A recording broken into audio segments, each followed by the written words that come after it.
Hello student, welcome in अ सहज शिक्षण YouTube channel. तर स्टुडंट, आज आपण स्टँडर्ड 6चा सायन्स या सब्जेक्टमधला फोर्थ जो चॅप्टर आहे डिझास्टर मॅनेजमेंट, तर या चॅप्टरचा आपण आज कंप्लीट एक्सरसाइज बघणार आहोत. तर स्टुडंट, याच्या आधीचा चॅप्टर फर्स्ट, सेकंड, थर्ड या तिन्ही चॅप्टरचे एक्सरसाइज ऑलरेडी चॅनलवरती अपलोड केलेले आहेत. तुम्ही ते अजूनही जर बघितले नसतील तर त्यासाठी प्लेलिस्ट बनवली आहे. त्या प्लेलिस्टमध्ये जाऊन तुम्ही त्या तिन्ही चॅप्टरचे एक्सरसाइज बघू शकता. तर चला आपल्या या एक्सरसाइजचा फर्स्ट क्वेश्चन काय आहे हे बघूयात. In that question first, what are the emergency contact numbers of the following. तर इमर्जन्सी कॉन्टॅक्ट नंबर्स कोणते आणि कशा कशासाठी आहेत हे आपल्याला बघायचं आहे. In that A, police control room, तर त्यासाठी इमर्जन्सी कॉन्टॅक्ट नंबर आहे तो आहे 100. Then B, fire brigade. Fire ब्रिगेडसाठी इमर्जन्सी कॉन्टॅक्ट नंबर आहे 101. नेक्स्ट आहे सी, ॲम्ब्युलन्स. ॲम्ब्युलन्ससाठी इमर्जन्सी कॉन्टॅक्ट नंबर आहे 102. D, national level single emergency number for disaster relief, तर त्यासाठीचा इमर्जन्सी कॉन्टॅक्ट नंबर आहे 108.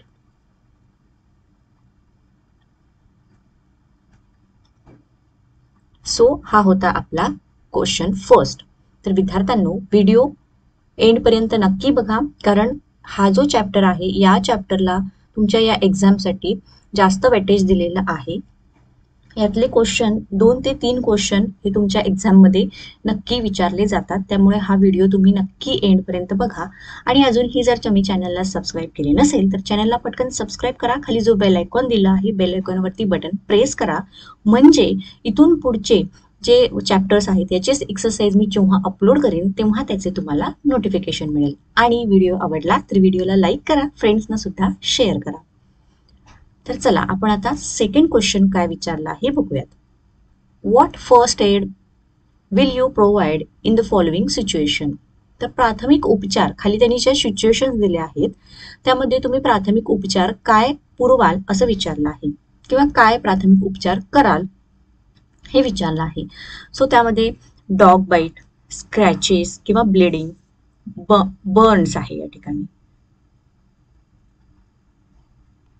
Burns, then snake bite and sunstroke. Okay, तर ह्या सिच्युएशनसाठी काय काय फर्स्ट एड केला जातो हे आपण बघूयात. इन दॅट फर्स्ट आहे ए, डॉग बाईट, कुत्रा चावला तर त्या ठिकाणी प्राथमिक उपचार काय केला जातो ते बघा. Answer, first aid is some immediate aid given to victim or a patient before medical treatment is available. आता फर्स्ट एड, प्रथम उपचार म्हणजेच काय, तर डॉक्टरांची ट्रीटमेंट सुरू होण्याच्या आधी लगेचच जो ताबडतोब त्याच्यावरती त्या पेशंटला जो उपचार केला जातो त्याला प्रथमोपचार असं म्हणतात. So point first, wash the wound with the soap solution. Second, cover the wound with a clean and dry cloth. And third, get a doctor's help. B, scratches किंवा bleeding. Answer, first, make the person sit and lie down comfortably. Then second आहे clean the bleeding part of the body with water. तर त्याच्या ज्या पार्टमधून रक्तस्राव होत आहे तो part clean करा, पाण्याने स्वच्छ धुवून घ्या. And third, keep it above the level of the heart. आणि तो जो पार्ट आहे तो हृदयाच्या वरच्या बाजूला जे राहील अशा प्रकारे ठेवायचा. सी, बर्न्स म्हणजेच भाजणे. त्याच्यामध्ये 2 प्रकार असतात. ए, मायनर बर्न्स म्हणजे कमी प्रमाणात भाजलेले आहे, आणि मेजर बर्न्स म्हणजे जास्त प्रमाणात भाजलेला आहे. तर पहिल्यांदा आपण मायनर बर्न्सला बघूयात. The injured part should be washed with water or held under water. तर ज्या ठिकाणी ज्या भागाला भाजलेला आहे तो भाग पाण्याने धुवून घ्या किंवा पाण्याखाली तो थोडा वेळ तसाच ठेवून द्या. Then give the victim water to drink. ज्याला भाजला आहे त्याला प्यायला पाणी द्या. Clean the wound using a cotton swab soaked in an antiseptic solution. तर अँटीसेप्टिक जे सोल्युशन असतात त्याच्यामध्ये कापूस बुडवून त्या ठिकाणी त्याला जी जखम झालेली आहे, भाजलेला आहे, तिथली जागा स्वच्छ करा. Do not apply oily ointment. तर त्या जागी तेलकट असं कुठलेही ऑइंटमेंट असतात ते लावू नका. And cover the wound using a dry dressing. तर जिथे भाजला आहे ती जागा कोरडी ठेवा. देन जेव्हा सिरियस बर्न म्हणजे जास्त प्रमाणात भाजलेलं असतं त्यावेळेला गिव्ह इमोशनल सपोर्ट. तर ज्या व्यक्तीला जास्त प्रमाणात भाजलं आहे त्याला इमोशनल सपोर्ट द्यायचा आहे. त्यानंतर cover the wound with sterilised cloth. तर जे स्वच्छ कापड आहे त्यानं ते जी जखम आहे ती कव्हर करायची. Remove jewellery, shoes etcetera if easily possible.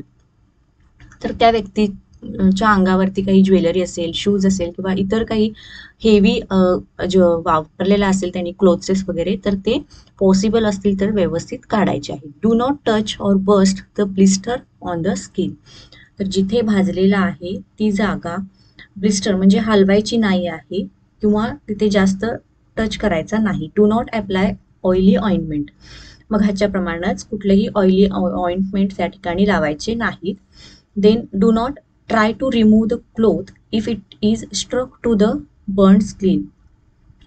म्हणजेच ज्या ठिकाणी भाजला आहे त्या जागी जर अंगातील कपडे चिकटले असतील तर ते काढण्याचा प्रयत्न करायचा नाही.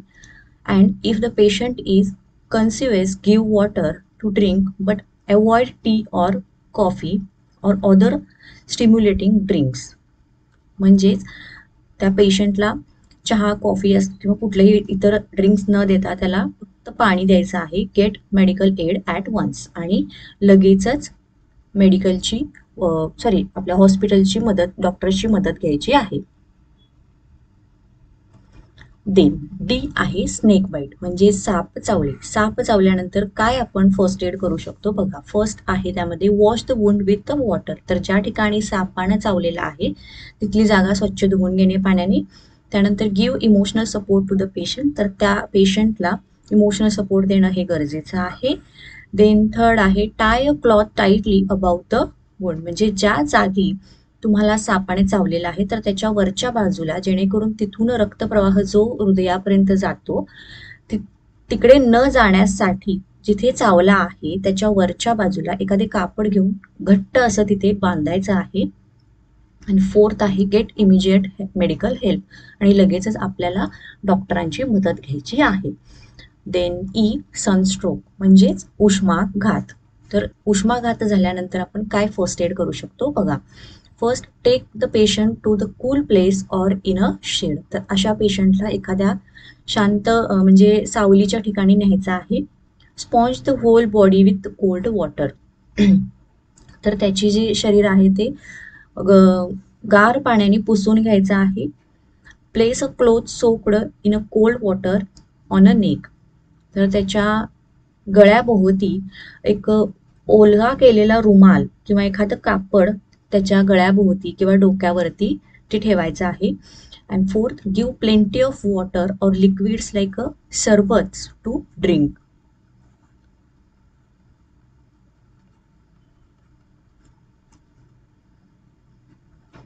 तर त्याला भरपूर प्रमाणात पाणी आणि सरबत म्हणजे लिंबू सरबत वगैरे असतात तसे त्याला पिण्यासाठी द्यायचे आहेत. Then fifth, if the patient feels like vomiting, make him prone, that is on his and her abdomen with the head turned to one side. Medical help or shift the patient to the hospital. आणि लगेचच आपल्याला medical help घ्यायची आहे आणि त्वरित त्याला दवाखान्यामध्ये हलवायचं आहे. तर बघा असे हे जे सिच्युएशन होत्या तर या सिच्युएशनमध्ये आपण काय काय फर्स्ट एड करेन हे व्यवस्थित बघितलेलं आहे. So let's move to the next question.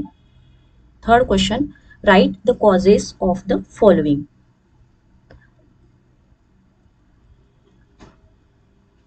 In that A, floods म्हणजेच पूर, महापूर. आणि याचा आन्सर बघूया. Floods is a frequently occurring natural disaster in all part of the world. Next, due to excessive rain in the same place, a river overflows its banks causing a flood. Next point, the water drainage system in the big cities falls short when there is a heavy rainfall, resulting in a choking of gutters and drainage lines.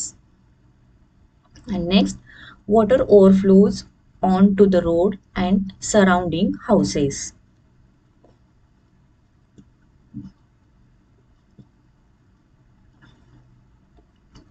Next आहे B, forest fires म्हणजे जंगलाला लागलेला वणवा. First, forest fire is an uncontrolled fire in a forest. म्हणजे ती जी आग आहे ही सहजासहजी कंट्रोल करता येत नाही. Faster and grasslands due to natural or manmade causes. तर ही जी आग आहे ही कधी कधी नैसर्गिकरित्या लागते किंवा मानवाकडून घडली जाते. Second point, natural causes of forest fire can be lightning, volcanic eruption, friction amongst the branches of trees in extremely hot and dry weather. तर नॅचरल कॉज मॅनमेड मध्ये काही मानवाकडून चुका घडू शकतात, पण नॅचरल कॉजेसमध्ये लाइटनिंग म्हणजे विजांच्यामुळे किंवा वोल्कॅनिक इरप्शन होतं म्हणजे ज्वालामुखीचा उद्रेक होतो त्यावेळेला किंवा एकमेकावरती घर्षण झाल्यामुळे तर अशा प्रकारे आग लागतो किंवा त्याला वणवा लागते असं म्हणतात. सो थर्ड आहे त्यातला पॉईंट आहे manmade causes of forest fires are clearing land by burning which sometimes goes out of control. Manmade कॉजेसमध्ये जेव्हा जी जमीन आहे ही क्लिअर करण्यासाठी किंवा स्वच्छ करण्यासाठी जाळली जाते आणि ती जाळत असताना ती जी आग आहे ही कंट्रोलमध्ये राहत नाही, आउट ऑफ कंट्रोल जाते आणि त्यामुळे जंगलांना वणवा लागतो. फोर्थ आहे campers and hikers sometimes leave behind a potential source of ignitions like a lighted cigarette or a campfire. Now, next आहे landslides आणि building collapse.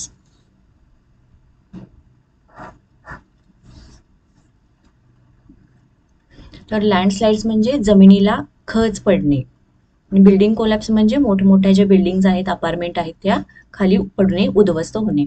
सो त्याच्यामध्ये फर्स्ट पॉईंट बघा, landslides causes due to erosion, slope movement in a downward direction, prolonged rainfall and slippage, vibration cause by earthquakes, deforestation and river erosion.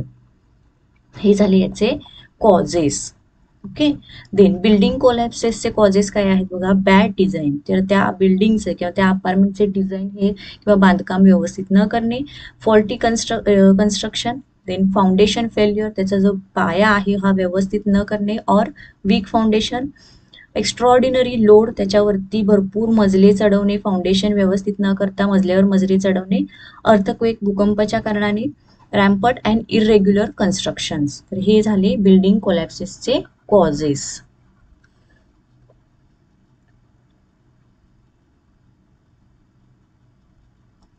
D आहे storms म्हणजे वादळ. C answer, the formation of high and low air pressure belts in the atmosphere causes changes in weather resulting a strong wind or a storms.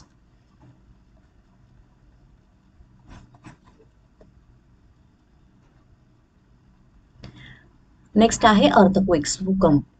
First point, movements in the interior of the earth released a tremendous amount of energy. Then second point, this causes seismic waves leading to movement of the earth surface like a tremors, shaking, cracking up. Third point, such vibration of quaking in the earth's crust is known as the earthquake. Fourth point, man-made causes like mining, construction of big dams can also lead to earthquakes.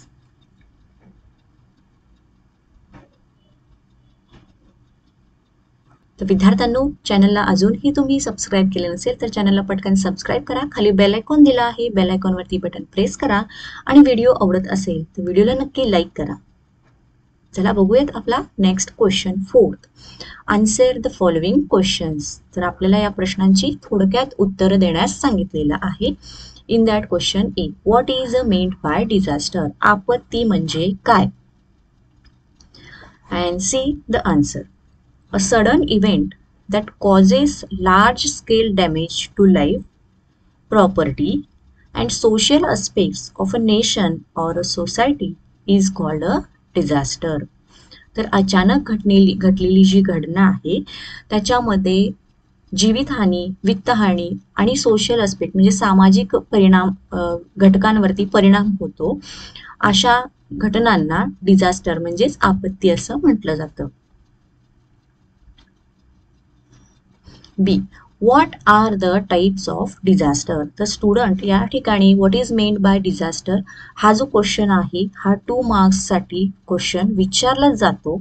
याच्या आधी सुद्धा बऱ्याच वेळेला याच्यावरती हा question विचारला गेला आहे. प्लस त्यांनी याच्या पुढे हाही प्रश्न विचारतात की what is meant by disaster and state the types of disaster. म्हणजे डिझास्टर म्हणजे काय हे सांगा आणि त्याचे टाइप्स कोणते हेही सांगा विचारलेलं आहे. पण तुम्हाला एक्सरसाइजमध्ये 2 वेगवेगळे क्वेश्चन दिलेले आहेत. पहिला म्हणजे what is meant by disaster आणि दुसरा दिलेला आहे तो what are the types of disaster. हे दोन्हीही जे क्वेश्चन्स आहेत हे इम्पॉर्टंट आहेत. सो इथं मी इम्पॉर्टंट मार्क करते, व्यवस्थित प्रिपेअर करायचे. ओके, सो नेक्स्ट आपला काय आहे? What are the types of disaster? See the answer.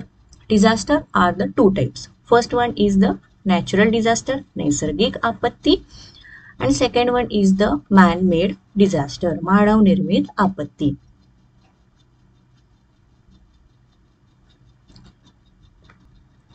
Now C question, what is meant by disaster management? म्हणजेच आपत्ती व्यवस्थापन म्हणजे काय? And the answer, taking steps to prevent a disaster, making plans to face disaster and developing the capacity for that is called disaster management. म्हणजे एखादी आपत्ती येण्यापूर्वी त्याच्यासाठी घेतली जाणारी काळजी, त्याचे काही उपाययोजना आणि एखादी आपत्ती आलीच तर त्याच्यामध्ये कशा प्रकारे ती हँडल करणार या सगळ्याला मिळून डिझास्टर मॅनेजमेंट असं म्हटलं जातं.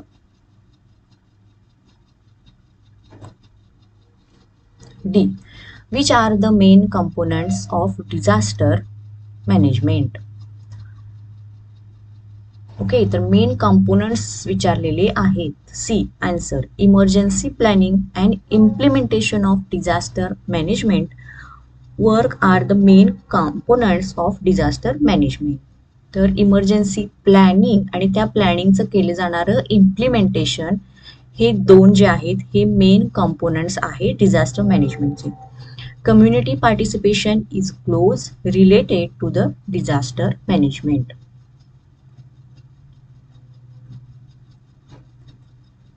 चला नेक्स्ट क्वेश्चन बघूयात. 5th question, find out about the work of a सर्पमित्र.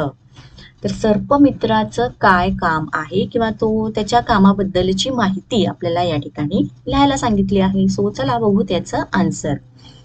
First point, a sarpmitra is a friend of snakes, a person who trained to protect, save and safeguard snakes. तर सर्पमित्र आपण कोणाला म्हणतो हे तुम्हाला साधारणतः माहिती असेल. तर ज्या व्यक्ती त्याला ट्रेनिंग दिलेलं असतं की सापाला कशा प्रकारे पकडायचं, त्याला कशा प्रकारे वाचवायचं आणि त्याला जंगलात किंवा त्याच्या सेफ जागी कसं नेऊन ठेवायचं, असा जो व्यक्ती असतो त्याला सर्पमित्र असं म्हटलं जातं. Second point, whenever there is a phone call from police or citizen informing the Sarpamitras about snake sighting, they immediately rush to the situation and rescue the snake that would have been killed at the hand of people. जेव्हा पोलिसांकडून किंवा नागरिकांकडून एखाद्या वेळेला जिथे साप असेल तिथे साप दिसल्यानंतर सर्पमित्राला फोन केला जातो. इमिजिएटली तिथे ते जातात, तिथे त्या सापाला ते पकडतात आणि तिथल्या लोक त्याला मारण्यापासून त्या सापाला वाचवतात. Sarpmitra are well trained to handle snakes. तर त्यांना व्यवस्थित असं ट्रेनिंग दिलेलं असतं. By capturing them, keeping them in a basket or bags before releasing them in a file. तर त्यांना पकडायचं कसं, त्यांना व्यवस्थित त्या बास्केटमध्ये किंवा बरणीमध्ये किंवा काही बॅग्स असतात त्यांच्यासाठी, त्या बॅग्समध्ये कसं त्यांना पकडायचं किंवा कसं त्याच्यामध्ये सोडायचं हे त्यांना व्यवस्थित ट्रेनिंग दिलेलं असतं. Fourth, they are in contact with the police department and forest department for rehabilitation of snakes. Fifth, Sarpamitra are also trained to perform primary first aid to snake bite victims before they are moved to hospital. तर असे हे जे सर्पमित्र असतात तर यांना एक primary training दिलेलं असतं. जर एखाद्याला साप चावलाच तर ते दवाखान्यात त्यांना नेण्यापर्यंत त्याच्या आधी फर्स्ट एड काय केला जातो याबद्दलचं त्यांना ट्रेनिंग सुद्धा दिलेलं असतं. Next point, thus the sarpmitra do a commendable job of saving snakes, saving human life without any monetary gains but for sheer love of snake. तर असे हे जे सर्पमित्र असतात हे खूप चांगलं काम करत असतात, सापांना वाचवतात, तसंच ह्युमन लाईफ सुद्धा ते वाचवतात, पण त्याच्या बदल्यात ते कोणतंही पैसे घेत नाहीत. तर सर्पमित्र म्हणजे एक प्रकारची त्यांना आवड किंवा सापांना वाचवण्याची त्यांची एक इच्छा, याच्यामधून ते काम करत असतात. ओके, तर अशा प्रकारे आपण हा जो 5th क्वेश्चन विचारला होता, find out about the work of sarpmitra, तर त्यांच्या कामाविषयीची माहिती त्यामध्ये सांगितलं होतं. तर आपण असं एकूण टोटल 6 पॉइंटमध्ये याची आन्सर कव्हर केला आहे. आता नेक्स्ट क्वेश्चन आहे 6th question, find out what a first aid kit box content. तर घरामध्ये आपल्या प्रथमोपचार बॉक्स जो असतो तर त्याच्यामध्ये काय काय असतं किंवा इतर स्कूलमध्ये असतो, इतर कोणत्या बस स्टँड म्हणा किंवा रेल्वे स्टेशन म्हणा, इथे सुद्धा काही फर्स्ट एड बॉक्स असतात. तर त्या फर्स्ट एड बॉक्समध्ये किंवा त्या फर्स्ट एड किटमध्ये काय काय असतं हे आपल्याला फाइंड आउट करायला सांगितलेलं आहे किंवा लिहिण्यास सांगितलं आहे. सो बघा answer, first point, first aid kit or first aid box, it is a necessary at home, work place, travelling, schools, etc.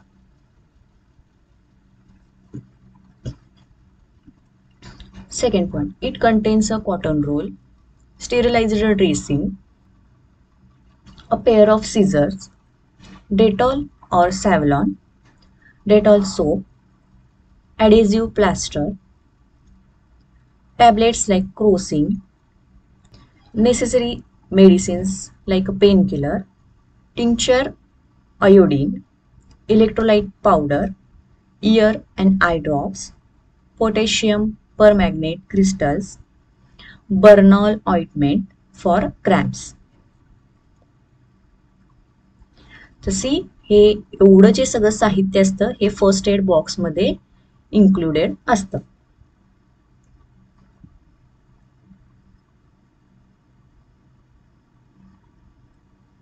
Now next आहे 7th question, suggest remedial measures for dealing with natural और man-made disaster. तर हा question सुद्धा student important आहे. तर याच्यामध्ये बरेच natural आणि मॅनमेड डिझास्टर दिले आहेत, मात्र तुम्हाला एक्झाममध्ये विचारताना यातले 2 किंवा कधी कधी 4 डिझास्टर्स दिले जातात आणि त्याच्याबद्दलचे रेमेडियल मेजर्स विचारले जातात. ओके, सो यातले हे जे सगळे डिझास्टर दिलेले आहेत हे ते व्यवस्थित प्रिपेअर करायचे आहे, सगळ्याची उत्तरं तुम्ही व्यवस्थित लिहून घ्यायची आहेत. तर डिझास्टर आणि त्याची रेमेडी काय दिलेली आहे हे बघा. पहिलं डिझास्टर दिलेलं आहे फायर म्हणजे आग लागणे. सो त्याच्यासाठीची रेमेडी काय असणार, use a fire extinguisher, call the fire brigade, run to a safe exit. Then next disaster दिलेला आहे building collapse.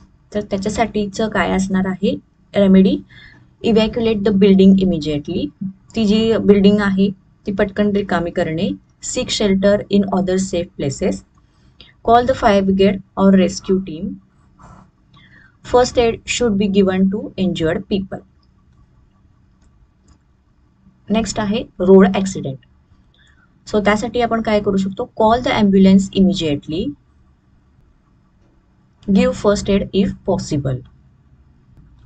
Then next disaster आहे फ्लड. तर फ्लडच्या वेळेला आपण काय करू शकतो, do not linger in houses or areas near the river bank. तर ज्यांची नदीच्या किनारी ज्यांची घरं आहेत तर ते महापुराच्या वेळेला थांबू नये. Seek shelter in other safe places, सुरक्षित जागी जावे. Move to safer place at the greater height. Do not step into water currents or drive a vehicle into them. Next आहे वॉर, युद्धाच्या वेळेला. Take shelter in a relief camp, provide assistance in the rescue mission. Next आहे bomb explosion. Okay, तर bomb एक्सप्लोजनच्या वेळेला आपण काय करू शकतो, take a shelter in a relief camp, safe place, immediately call the police, be alert and do not touch any unattended objects.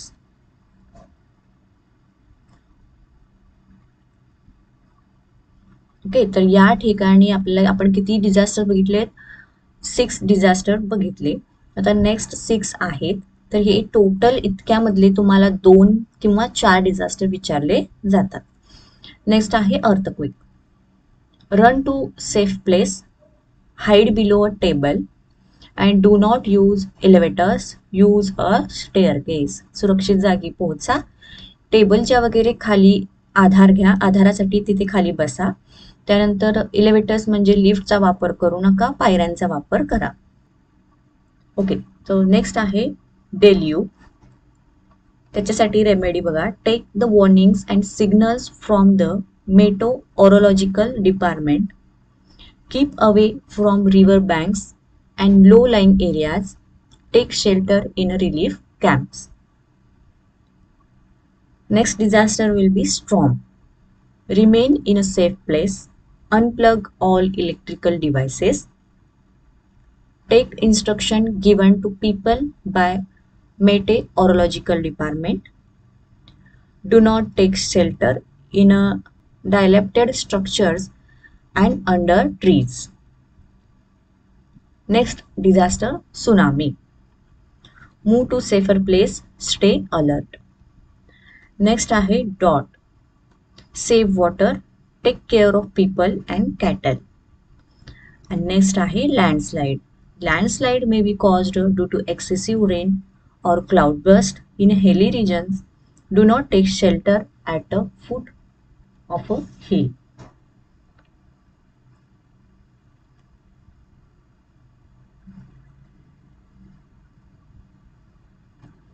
तर चला विद्यार्थ्यांनो, याच क्वेश्चन बरोबर आपला हा जो एक्सरसाइजचा व्हिडिओ होता संपला आहे. तुम्हाला व्हिडिओ आवडला असेल तर व्हिडिओला लाईक करा, चॅनलला सबस्क्राईब करा. Thank you, bye bye.